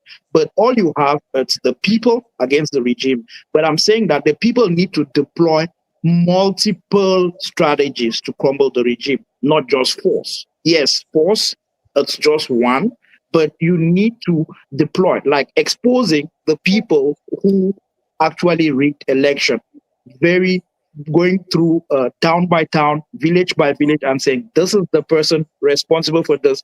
Exposing those people is very important because it dissuades the next person from doing that in the next election. Because the person who probably is responsible for the region, for a province, made so much money and wants to go abroad. If you can carry out enough advocacy to have that person on a banned list that they cannot travel abroad, what do they do with that money that they got from the regime? It gets them frustrated. All the things that they want are the things that we need to take away from them. That is what you do with soft power advocacy. The people who are advocating for show of strength, I think they have an argument, they have their place, and they should advocate for that. I'm not on the ground to go on the streets and fight, and I cannot tell somebody to go on the streets and fight. I can only tell somebody to do something that I feel it's safe for that person. I get it. I get the people who want to show strength, who want to go and fight, but I'm coming from 9 years of the Anglophone crisis, and I've learned a few things. I've lost so many friends, family, and all of that. And right now, I've learned a few lessons to say, listen, there are people who are going to advocate for strength and do strength. But if we do strength and we don't do soft power at the same time, that strength is going to tire out. And the regime has got more resources to eventually tire out that strength. And if you are not doing soft power and all those other related things, that is where you would fail.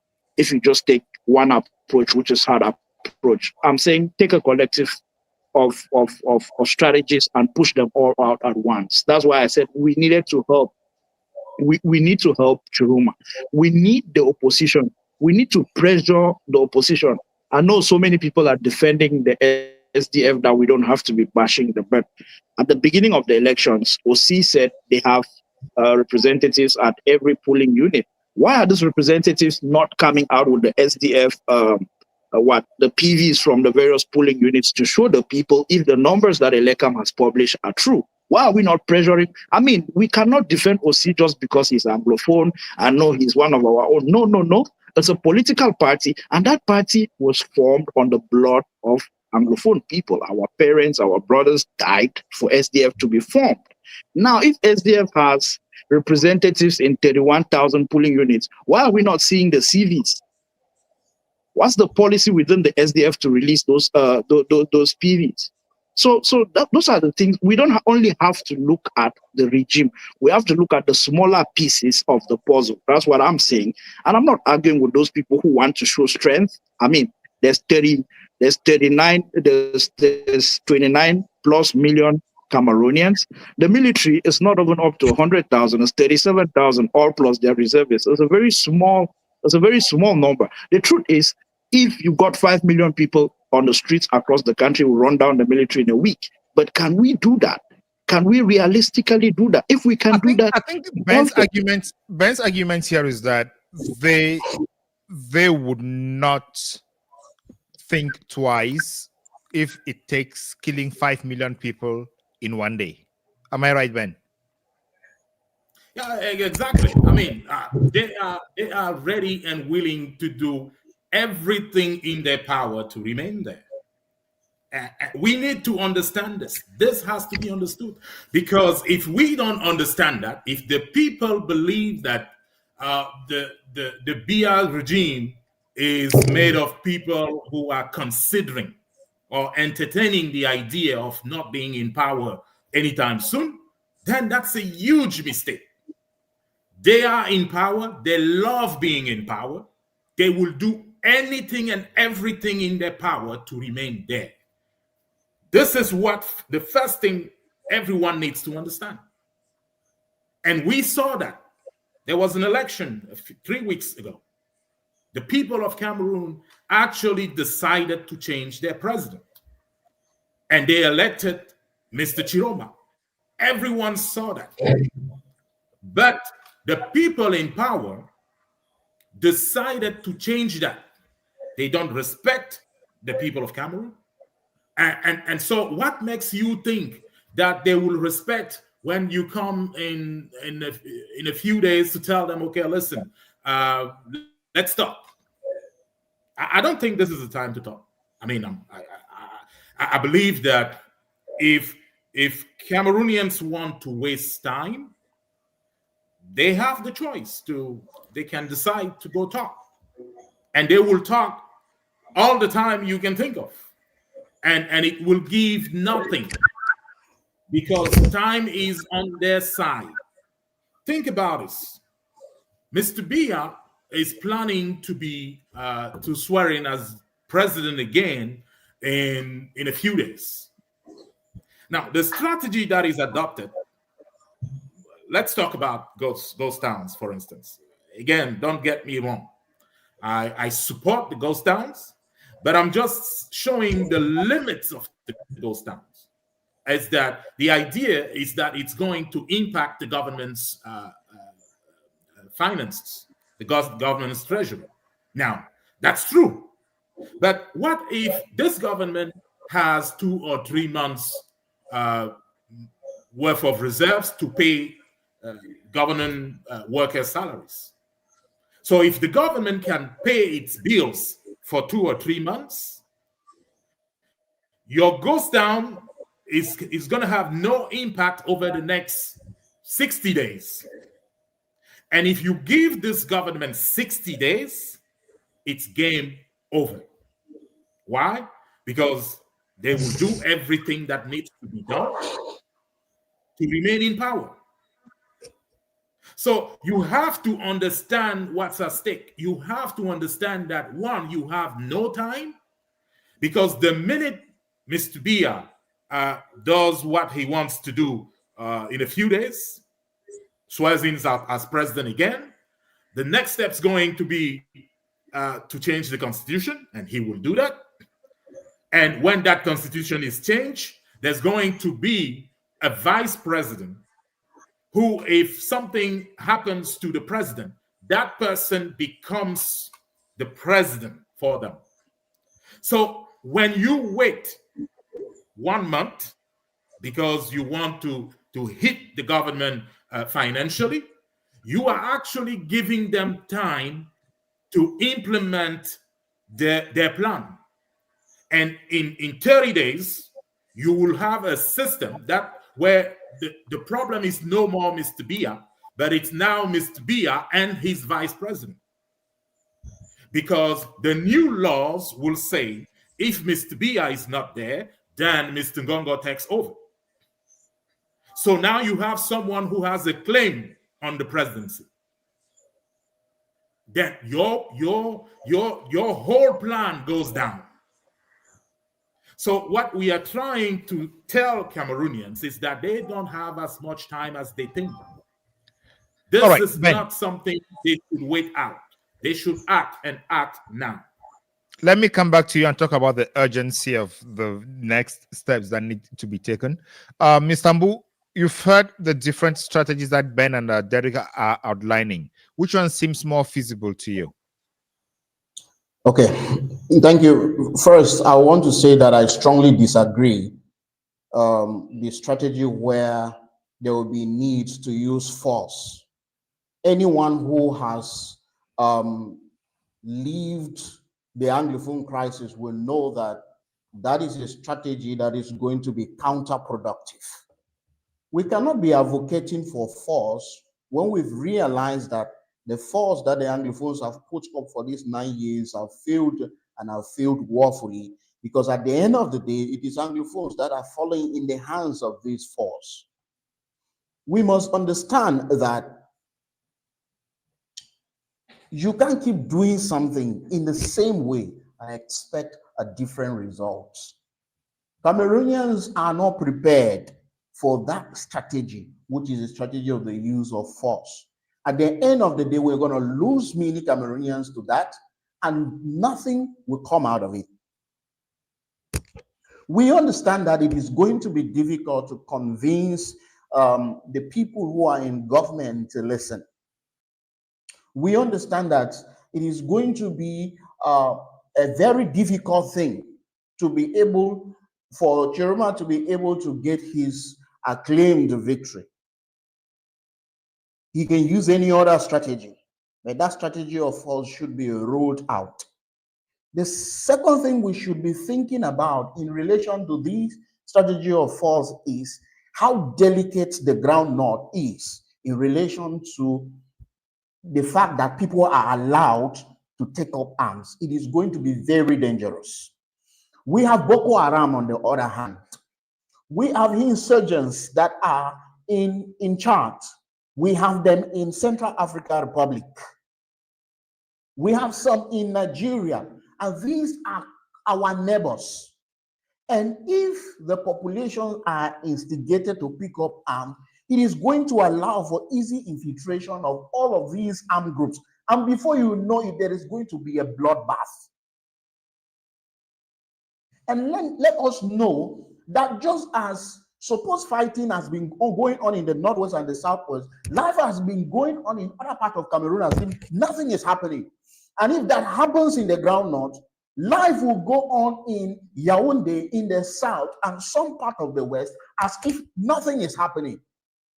But Cameroonians will keep falling to bullets. We must understand that the country is already at a very delicate position, especially in terms of security. And we should also appreciate the fact that the security forces in the ground north are doing an amazing job. I've been opportunity to work in the far north. I've been to some of those areas that have been affected, and I would tell you, these security personnel are putting their lives at stake for the security of the people that live in these areas. And if we give a little chance for everyone to have access to arms, we will not have a country tomorrow to call our own. I keep saying we have to go back to the drawing board. If Tchiroma really believes he won, force should not be part of his strategy. He should go back to the drawing board.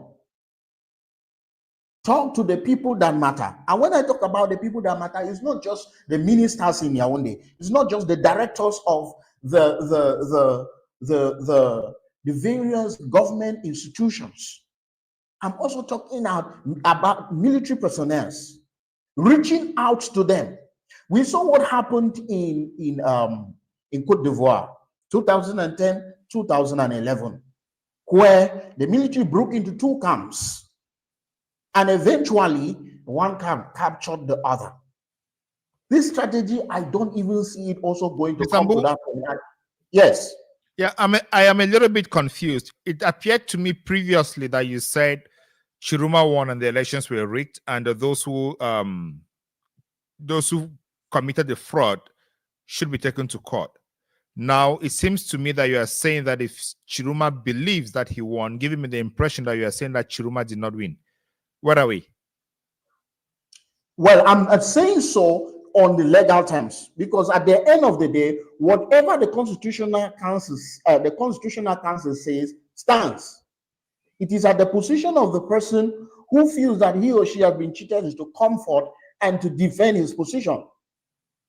According to the laws of the land, whatever the Constitutional Council has said is what should be. And so if I'm understanding you well, whatever the Constitutional Council says going forward is what we should respect, even if we believe and have the evidence that the Constitutional Council made a mistake. No, that is not what I mean. Clarify us. That is not what I mean. Remember, I began by saying that the fraud happened in this election. And it was evident for everyone to see. And I give an example of the place where I come from, about the things that happened. That is exactly what made me think that you said that the election was frauded. Yes. So I am saying that I am disagreeing with the aspect of using force, because history has taught us that this is not going to work. Are you saying that force has never worked in any other system? No. I'm referring to our own context as a country. Force hasn't worked before. And it is obviously not going to work. Because like we all have agreed, the government has all the resources. And they can drag this as much as 20 years and still win. All right. Because let me jump over to Ben Modo. Ben, it seems you have not succeeded to convince those on the panel that your strategy is the right strategy. Do you think you will convince the rest of the Cameroonians out there? Well, it's not about convincing them. It's about. But of course, you are working with Cameroonians. You cannot be doing something for Cameroonians without them. I mean, my job is simply, Bernard, my job here is simply to say, okay, listen, this is where we are. And based on everything else, this is what I believe we should go. When we talk about force, I think that in the Nozo region, things could have been done differently. The idea of showing strength was the right idea, but I don't think that it should be in the hands of a few. And that was the biggest mistake in the Nozo region. I've told some of them that before. It's because when you have a strategy and that strategy is confined into the hands of a few, those few become the targets. Are you getting me? And that's the reason why when the current army, Mr. Bia's army, once they have identified those few people, they can fight those people effectively. And that was the biggest mistake in the Nozo war. Now, what we are proposing was actually inspired from there. And we understand what's at stake. We understand that sometimes in order for you to have peace, you have to prepare the war. If you don't do that, you won't have peace. That's number one. Number two, you have 100,000 people all together in our armed forces in Cameroon. If you have a force of 10,000 people, obviously you will not be able to overwhelm 100,000 people. That was the second problem in the Nozo strategy. So we are solving those issues now by saying, okay, listen, this is not a matter of 10,000 people. This is not a matter of 20,000 people. This is a military service for the people of Cameroon. It's the people of Cameroon standing up to say, we are going to put an end to Mr. Bia's regime. If it's a faction, then it becomes just that. The army, Mr. Bia's army, against a faction. Even if you have 30,000 people there, it's not going to be balanced. What needs to be done is actually, number one, take that number so far up that when they hear about the number, when they hear about the 400,000 people, it's not like everyone's going to be taken out to a place, get trained, and then the army will march. No, it's not that. I'm in Texas right now. And the Constitution of the United States actually gives the right to people to bear arms. Do you think for one moment that the army could come to Texas and just start killing people without any reaction? It will be tough. Any army would think twice before doing something in Texas. Now, do you think it would be easier to do that in New York? Yeah, it would be easier to do that in New York. Why? Because someone who has guns, a group of people with guns, will feel mightier when they carry out their crime in New York than they would feel if they carried that in Dallas, for instance. In Dallas, they know anyone can also have a gun and shoot back. In New York, because it's not allowed, they will feel stronger and more powerful to do that. That's what we are trying to explain. It's that Mr. Biya's army, because that is his army, it's not the army of Cameroon. Mr. Biya's army is currently going out, destroying the people of Cameroon. If Mr. Biya knows, if his army knows that there is a register of 400,000 people who have been identified, who have been vetted by Mr. Tchiroma's administration, who are equipped with arms to be part of the next army. Because think about it, we are not saying we are giving arms to everyone. That's not what we are saying. What we are saying is, Ben, yeah, let's talk. Let's keep the arms conversation for another time and talk something else. I want us to talk about. I'll come to you, Mr. Mbu. Yeah, I'll come to you. I just want to clarify something with Mr. Ben, something we had been talking about off screen. Mm-hmm. So you're one of those who is advocating that Tchiroma should appoint a transitionary government or a governance team, take his oath of office, and start working, and maybe even declare Garoua as the capital of Cameroon. Do you still stand by that, or things have changed? Yeah, I mean it's part of the plan. I believe that he should take the oath of the office and officially be in his role. I believe that he should appoint ambassadors in Europe and America. He has very capable people around him, and I believe that he should appoint those people and give them the chance to do their jobs. So I think he should do that. I think he should do that. Not doing that is hurting him, and it's hurting the people of Cameroon. So that's what I think. Yes, I still support that.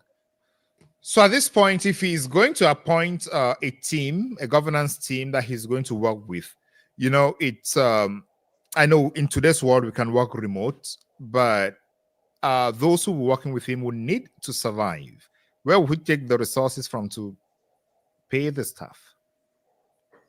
Well, he's the president of the republic. It means he has the power to find the means, and there are people who will help him find those means. But it starts with him taking that oath, because once he takes that oath, it's the start of something that will be ongoing. He will find the means to pay his salaries, to pay his employees, government employees, and he will have the means to take care of his country. He's the president. So All right. I don't see the financial problems he has now could end once he takes that oath. And we've talked to so many people internationally who believe that that's where it starts. You know, All right. if you are the president of Cameroon, Let's talk about this some other time. Ms. Ambu, you wanted to react to what Ben said. I'm looking at the clock. We are just a few minutes away from the 2-hour mark, which I want us to close. Your reaction to what Ben said, then I'll give you all 1 minute each to give you a concluding statement, and then we go off. All right. I was just wanting to say that the problem I see with the presentation of Mr. Ben is that he's speaking from abstract, just like those who are leading the Anglophone crisis did. And this explains why we find ourselves where we are today. If you've been opportune to be on the ground, you will know better that these methods may not work that easily. We achieve multipartism without arms. We were about achieving the desires of the Anglophones before the people who introduced arms came in and destroyed everything. And at the end of the day, we lost literally everything. And if Tchiroma goes the same route, the truth remains, nothing will come out of it. Because at the end of the day, the government may completely be cut off from the country like what we see in the Anglophone regions, and life will go on as if nothing is happening.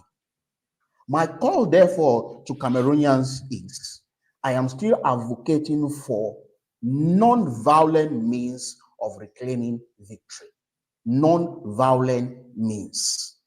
The truth is, people may eventually still die in the non-violent means, but we need to pursue it, because there comes a time where the government will bend, as they were about to bend for the Anglophone crisis before support leaders came in and destroyed everything. And we should not go that same route. We will end up in another chaos that will be more terrible than the one we already have now. Cameroonians on the ground already know what they are going through. They know the experiences they have on a daily basis. They know the struggles that they are having. So, all right, Mr. Ambu, if Tchiroma will want to continually get the confidence of the people, he must make sure that he stays on the lane of non-violent strategies of reclaiming his victory. Thank you. All right. Yeah, you've made a point. I was going to follow up with the non-violent strategies that he could use to reclaim his victory, but we can have that conversation at some other time, because you've discounted ghost towns, you've discounted peaceful demonstrations on the street. So I'm thinking of other non-strategic, non-violent. No, I did not strategies. discount. I did not discount. We can talk about this at some other time. Yeah, let's talk about it at some other time. Mr. Derry, can we have your final word as we round up the program? Again, thank you for having me, Ben and team. I want people to see that all our viewpoints, right? Like, nobody has all the answers. Ben has some of the answers. I do have some of the answers, and Mr. Mbutu has some of the answers. You should, as we have a conversation and engagement, you should learn to be progressive and pick out the positives from the various viewpoints and add them together. That is how we build a progressive force movement, if I may say. So it doesn't mean that when somebody starts off with the point that you disagree with, you then discount all the other good points that the person makes after that. Because I've listened to Mr. Bo, I've listened to Mr. Ben, I've heard them make very important point that somebody is making, and then you categorize that person to be a bad person. You fail to learn and you fail to grow. So what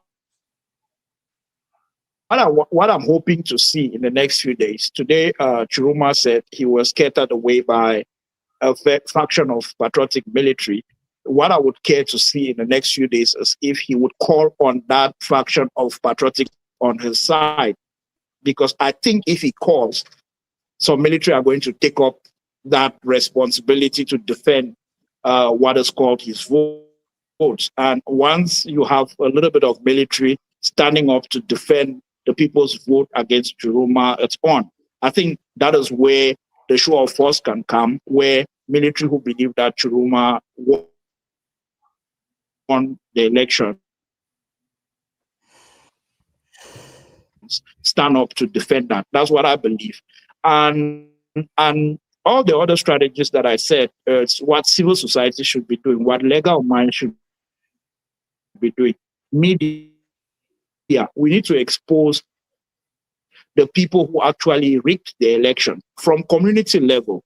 We need to contest the numbers area. Elekam is claiming that this number, but the signed PVs from this area demonstrated by this and this and this shows that this is what happened. And that is going to help us. I'm also hoping that Tchiroma and his team are advocating and reaching out to get partners across Africa. I think that a lot of African countries have seen what has gone on and they have seen the rigging. And if he goes out and sets his hands to get alliances, I think he will find some alliances. And that is where the equation will balance, where he actually gets real support to support what he's doing. If he's declaring himself and all of that, he should do that not to bluff, but he should do that because he has backing and alliances across the continent or around the world. So, but I would like to see what he would do, to improve or to imprint on the statement that he made this morning. Whether he's going to call on the military that feels they are patriotic to defend the people's vote to come out. I think that is how the military would stand down if they see part of the military stand to people. I don't think in this instant we can train the people to defend themselves. It's a lie that we would lie to ourselves. But I believe that there's military that have seen or can be demonstrated that the elections were rigged by showing, region by region, town by town, how the numbers changed with what Elekam is putting out. It would convince a lot more militaries to say, listen, if you take up the arms against the people, I'm taking my own arms up against you. And there would be, two different camps in the military. And that is where I think that the equation would work out. That is my own belief. Thank you. Thank you so much. Thank you so much for that. Ms. Ambu, can we have your closing word?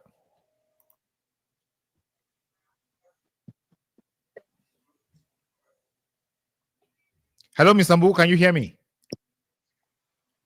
Yes. All right. Can we have your closing word? Thank you so much, Mr. Ngalim. I would just want to call on every Cameroonian, whatever things you are doing in relation to what is going on right now, make sure that you are as peaceful as possible. Be as peaceful as possible. Do not vandalize businesses of other Cameroonians that are struggling like yourself, and do not get into unnecessary trouble. Make sure that if they say they are observing ghost towns, stay indoors.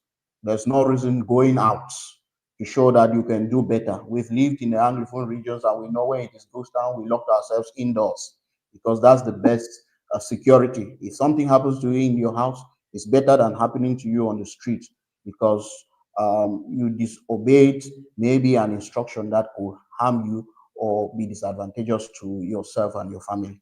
Thank you so much. Thank you so much, Ms. Ambu. Mr. Ben Moro, can we have your last word? Yeah, I mean, I'll invite Cameroonians not to get too comfortable with their sufferings. They know it's wrong to injustice. Justice strengthens the nation. Injustice destroys a nation. They know with Mr. Biya, there will be no justice. They know with one of his gangs, there will be no justice. They know that. And so what we are saying is Cameroonians elected Mr. Tchiroma president. We trust Mr. Tchiroma. We believe that he has a good strategy, but we simply happen to think that we will be waiting for him somewhere else, a little further down the road. So when the people reach the conclusion that everything else has not worked, then we are willing and ready to help. That's what we say. Thank you so much, Ben. Thank you so much, Mr. Mbu. Thank you so much, Derek. Ladies and gentlemen, thank you so much for sharing these 2 hours with us. It's been peaceful, it's been reasonable, and it's been an exchange of ideas. And that is exactly what we want. That is exactly how we want to build the future of Africa, where we share ideas respectfully, disagree respectfully, but think about the future, think about what we share together, what we share in common, and how to make that the best of the future for us. On this, see you tomorrow. Tomorrow we have I think there is going to be a long broadcast tomorrow, which is going to be a meeting. Once that happens, we'll send out the links to the various channels for anyone who wants to watch. So thank you. Have a nice end of your day and see you tomorrow. Thank you.